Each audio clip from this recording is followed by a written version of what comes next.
ગુજરાત વિધાનસભા પરિસરમાં આયોજિત પ્રાકૃતિક કૃષિ ઉત્પાદન પ્રદર્શનનું ઉદ્ઘાટન ગુજરાત રાજ્યના રાજ્યપાલ આચાર્ય દેવવ્રતે કર્યું હતું। આ પ્રસંગે રાજ્યના મુખ્યમંત્રી ભૂપેન્દ્ર પટેલ તથા કૃષિ મંત્રી જીતુ વાઘાણીની ઉપસ્થિતિ જોવા મળી હતી। ભારતીય જનતા પાર્ટી રાષ્ટ્રીય કિસાન મોરચાના મહામંત્રી બાબુભાઈ જેબલિયા અને સાથે જ ભારતીય જનતા પાર્ટીના મીડિયા વિભાગના સંજય પંડ્યાએ પ્રદર્શનની મુલાકાત લઈ વિવિધ સ્ટોલનું નિરીક્ષણ કર્યું અને પ્રાકૃતિક ખેતી કરતા ખેડૂતો સાથે સંવાદ કર્યો। તેમણે ખેડૂતોના પ્રયાસોની પ્રશંસા કરી અને પ્રાકૃતિક કૃષિને ખેડૂત સમૃદ્ધિનો મજબૂત માર્ગ ગણાવ્યો। આજે વિધાનસભાના પરિસરમાં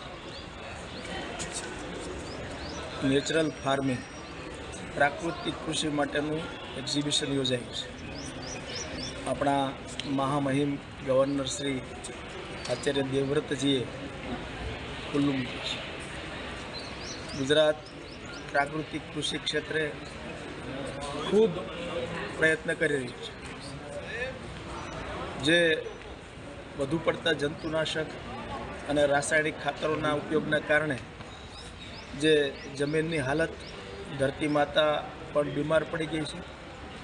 એના કારણે જે પાક આવે છે, જે શાકભાજી છે, ફ્રૂટ છે, અનાજ છે, કઠોળ છે, એમાં પણ ઝેરી તત્વો હોવાના કારણે કેન્સરનું પ્રમાણ દિવસે દિવસે વધતું જાય છે।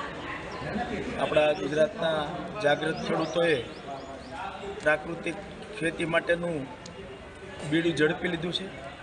આપણે નસીબદાર છીએ કે આપણને આવા ગવર્નરશ્રી મળ્યા છે, જે રાત દિવસ પ્રાકૃતિક ખેતી માટે ચિંતા કરી રહ્યા છે। આપણા મુખ્યમંત્રી શ્રી ભૂપેન્દ્રભાઈ પટેલ, મંત્રી શ્રી જીતુભાઈ વાઘાણી, બધા જ લોકો, અધિકારી લોકો પણ, આપણી બધી જ યુનિવર્સિટીઓ, ગુજરાતમાં પ્રાકૃતિક યુનિવર્સિટીની પણ રચના થઈ છે। આ બધા જ વિષયો લઈ અને આવતા દિવસોમાં ગુજરાત પણ આ દિશામાં ખૂબ ઝડપથી આગળ વધી રહ્યું છે અને આ